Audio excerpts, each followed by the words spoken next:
तर आगामी निवडणुकीमध्ये पराभव समोर दिसत असल्यानंच विरोधकांकडून रडीचा डाव सुरू आहे असा घणाघात एकनाथ शिंदेंनी केला। महाविकास आघाडीच्या नेत्यांनी निवडणूक आयोगाची भेट घेतली, तक्रारींचा पाढा वाचला। त्यावरून एकनाथ शिंदे यांनी विरोधकांवर निशाणा साधलाय।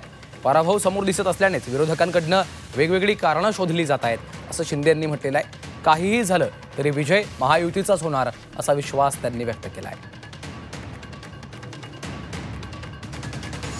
समोर पराभव दिसू लागलेला आहे आणि म्हणूनच या त्यांच्या पायाखालची वाळू सरकली आहे आणि जेव्हा पराभव समोर दिसू लागतो त्यावेळेस मग अशा प्रकारच्या तक्रारी माणसं सुरू करतात आणि तशा प्रकारच्या तक्रारी त्यांनी सुरू केलेल्या आहेत।